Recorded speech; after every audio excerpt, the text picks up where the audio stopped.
Cambia, todo cambia, dice la letra de una popular canción. Cambiamos lo físico durante la vida, pero también cambiamos nuestras maneras de pensar. En esta oportunidad, mientras nos tomamos un cafecito, ¿qué tal si les cuento cómo fue mi experiencia al respecto?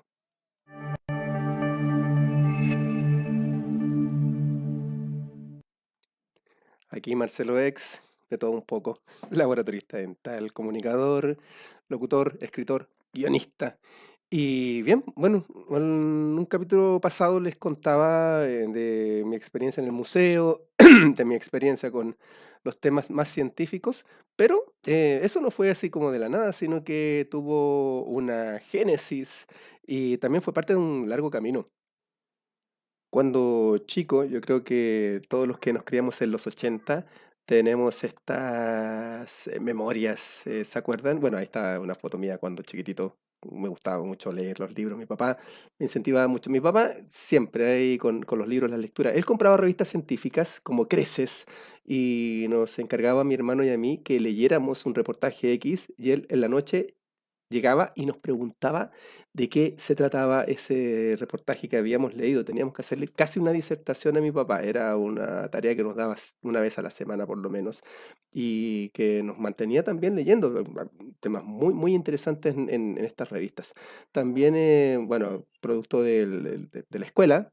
Ejemplares como el Icarito que salían en el diario La Tercera eran lectura obligada, material de consulta para estudiar, y eso iba de a poquitito alimentando esta curiosidad que tenía cuando chiquitito. Libros también como los Salvats, la colección Salvat del estudiante, que mi papá nos compró todos los tomos. Tengo algunos que rescaté, algunos se perdieron por diferentes motivos, pero el de Fauna también, la colección Fauna Salvat, no la tenía toda, pero teníamos dos, el 10 y el 11 me acuerdo que teníamos de la Fauna Salvat. Libros que alimentaban, el apuntes por supuesto, también el material recortable, las carpetas típicas que hacíamos con el apuntes, pero eran libros que nos incentivaban a conocer, a querer aprender. Pero eso no quitaba otra parte. ¿Por qué? Porque yo venía de una familia muy, muy católica y cuando tenía 9 años me obligaron, más bien dicho, a hacer la primera comunión. Si me preguntan, honestamente, no me acuerdo de nada de la ceremonia en sí, de la misa, del momento de comulgar. No. Llegué sin tener idea de lo que realmente significaba comulgar a ese momento. Sí, me acuerdo obviamente cómo está la foto ahí. Miren mi cara, pues, mi cara lo decía todo. Eh, Me acuerdo que después de la ceremonia salimos a tomarnos unas fotos ahí cerca del Cerro San Cristóbal en las inmediaciones, que ahí estaba mi abuela y una profesora, la señorita María Zúñiga, que le guardo un gran cariño. Em, pero honestamente, no era muy religioso cuando chico. No iba a misa, no participaba en la parroquia, porque tenía otros intereses, jugar como cualquier niño común y corriente, pero también tenía mis referentes. ¿Por qué? Porque junto con los libros teníamos la televisión, que era la otra gran entretención, y ahí programas como Mundo del periodista Hernán Holguín nos llevaban a otros países, a otros lugares. Carl Sagan con Cosmos, que fue parte importante de mi vida también. Jacques Cousteau con su mundo submarino, me fascinaba. Sergio Ñuño, La Tierra en que vivimos, gran programa de TVN. David Attenborough, Vida en la Tierra. Qué tremendo documental. O sea, veíamos joyas, Eras una vez el hombre, por supuesto. Eran programas que ayudaron a alimentar mi curiosidad científica y mis profesores, la señorita Lidia Rivera, que está ahí, y la señorita María Zúñiga, que estaba en la foto de la comunión también. Bueno, ¿qué pasa con mis profesoras en particular? Con la señorita Lidia Rivera, ella fue la primera persona que me llevó al Museo Nacional de Historia Natural con mi curso, paseo de curso. Íbamos en tercero básico, la primera vez que pude conocer ese maravilloso museo que también ha pasado a ser parte importantísima de mi existencia. Eh, y la señorita María Zúñiga, la profesora María Zúñiga, me acuerdo que ella también incentivaba mi amor por los dinosaurios, que ya en esa época yo ya era un fan absoluto de los dinosaurios. Me acuerdo también que en un momento ella me quería llevar al cine a ver una película de la época que yo creo que deben conocer, llamada La Guerra del Fuego de Jean-Jacques Anod, esa película donde un clan de neandertales perdía el fuego y tenían que ir por él. En esa época esa película tenía una clasificación, digo, calificación, para mayores de 10, de 21, era para adultos. Y obviamente yo chico no podía ir a ver, pero la profesora me contó la película completa, me decía a ti que te gusta tanto la prehistoria, pero se dan cuenta, estos referentes, estas personas importantes en la vida que fueron alimentando este amor, esta pasión por las ciencias. Sin embargo, estaba esta otra parte, como les comenté, religiosa. Si yo no, bien no era un niño de misa ni nada por el estilo, sí teníamos esto de rezar, de creer en Dios. Yo no tenía conflicto con asociar o con conciliar ambas cosas. ¿Por qué? Porque yo pensaba que si, bueno, si Dios se suponía que nos creó a todos nosotros, ¿por qué no había podido crear a los dinosaurios también? Claro, igual hacía ciertas preguntas que en el colegio incomodaban, sobre todo a las religiosas, porque estuve en un colegio religioso, un colegio de monjas, desde el kinder hasta el cuarto medio que egresé. Sí, hacía preguntas, incluso ellas, habían algunas religiosas que hasta me quitaban mis dinosaurios, que yo andaba siempre con mis dinosaurios de juguete. Y en una ocasión, me acuerdo, le dicen a mi apoderada, a mi abuela, que mejor me quitaran estas cosas porque no me hacían bien a ese nivel. Pero sin embargo yo mantenía ahí mis dinosaurios. Pero, ¿qué ocurrió? En mi juventud, ya cuando estaba en cuarto medio, em, con un espíritu un poco más idealista, sucedió que llegó un sacerdote bastante carismático a mi colegio a dar una charla y tuvimos una conversación y me invita a participar en una capilla, el padre Antonio, lo recuerdo, muy, muy buena persona. Entonces, ahí fue que me incorporé a una comunidad católica y empezó mi ciclo, mi etapa de católico comprometido. Fui acólito, sacristán, catequista de las juventudes, de las colonias urbanas, o sea, todo lo que podía haber en actividades de parroquia, yo estaba ahí metido sí o sí, con mucho compromiso. Y eso derivó de manera bastante, quizás lógica, en que terminara cuestionándome y preguntándome si podía hacer algo más e ingresé al seminario. Sí, estuve de seminarista estudiando para sacerdote entre los años 1994 y 1995. Miren ahí, esta tenía pelo. Qué, qué divertido. Sí, guardo muy buenos recuerdos del seminario. Hice muy buenos amigos también ahí. Sin embargo, había algo. Nos estaban contestando preguntas.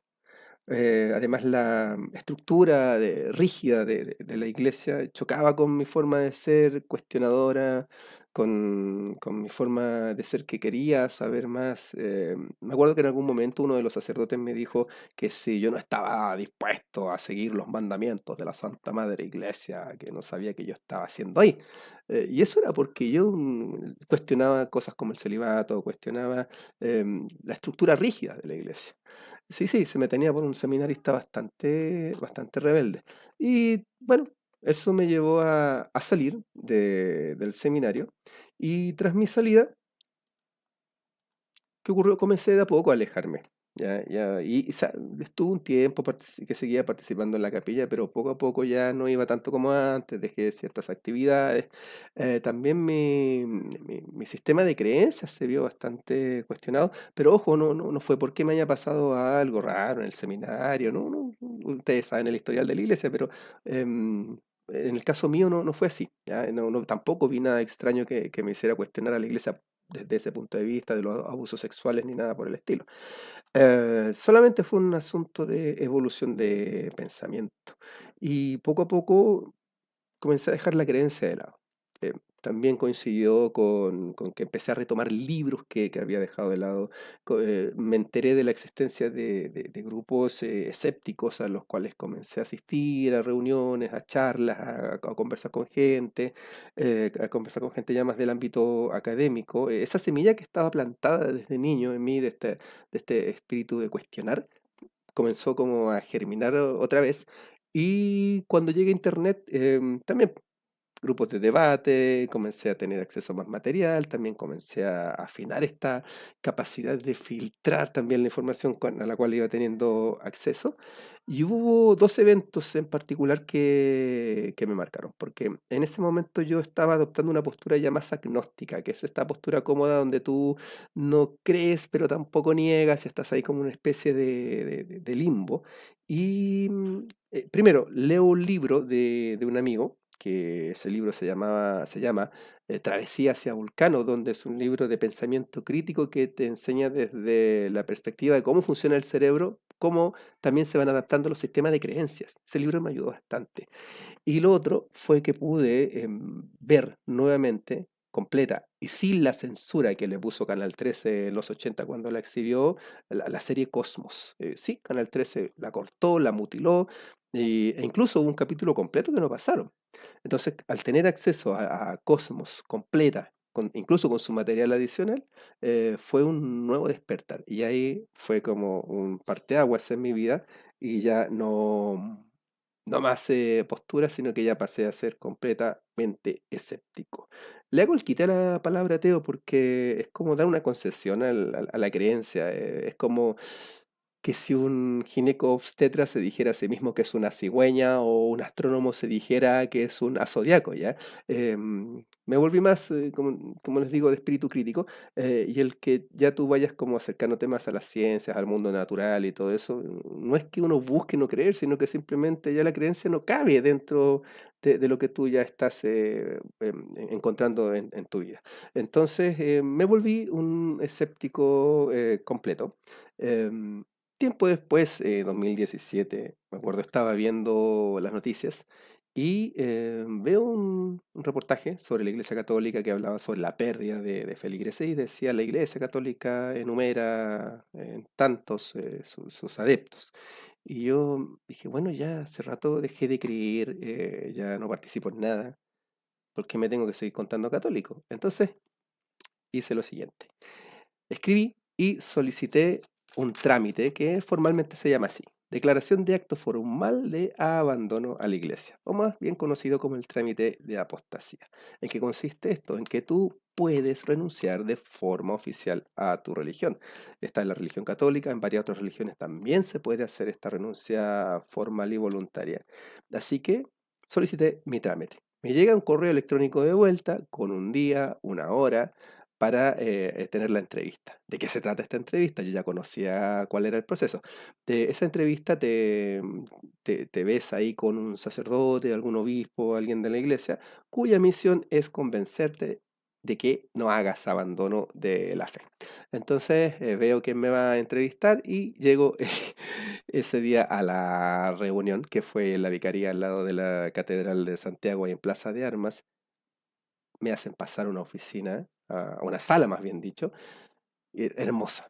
Tenía por los costados unos retablos así de pared, de techo a piso, en los muros, asimilando o asemejándose a las fachadas de catedrales, con adornos góticos, todo tallado en madera precioso.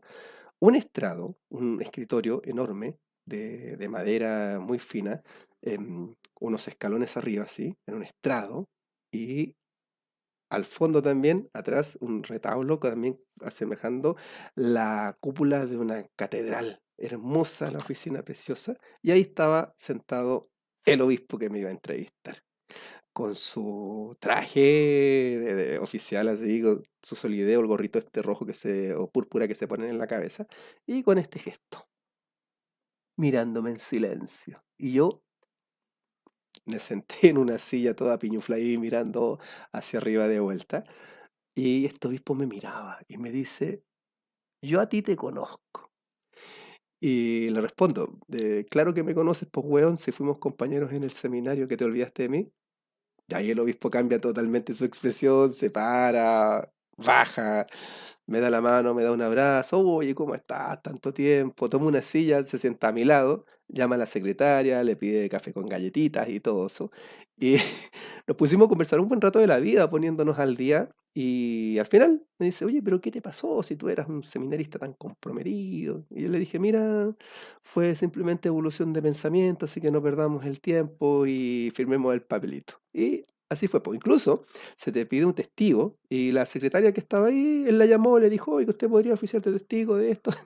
Y la secretaria puso la firma también y me entregaron a los pocos días mi papel de apostasía, que bueno, aquí está, se lo voy a mostrar, ahí tiene incluso hasta el temple del arzobispado, ¿ya?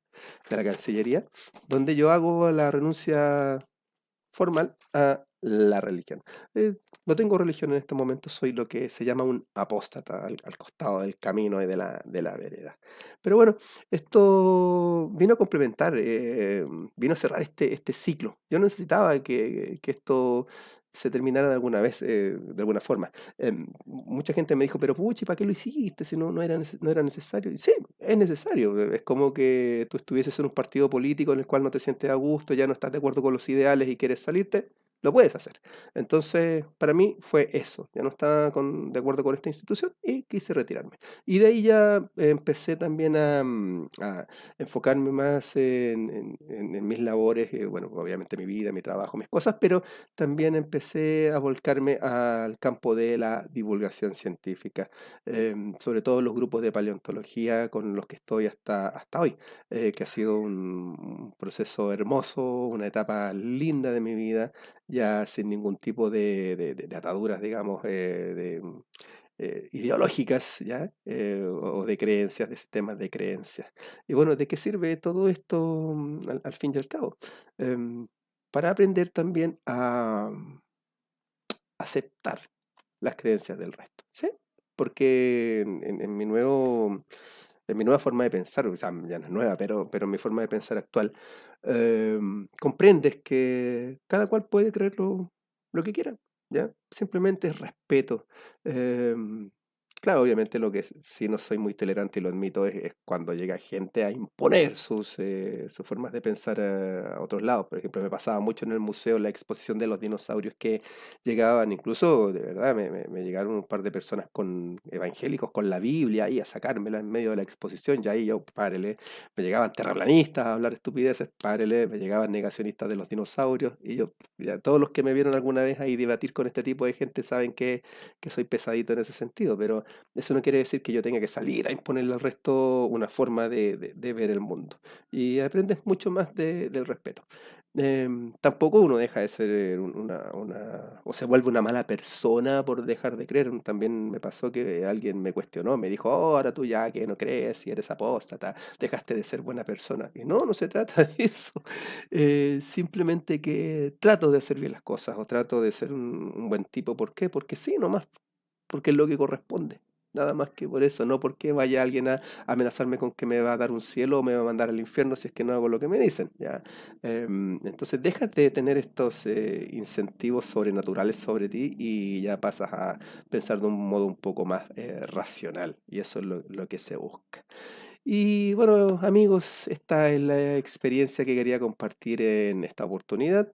Si alguno de ustedes obviamente tiene esta duda, quiere hacer el tema de la apostasía, y consúlteme, digo, escríbame en los comentarios. Recuerden también, suscríbanse ahí para que vean mis otros videos, estén atentos a lo que viene.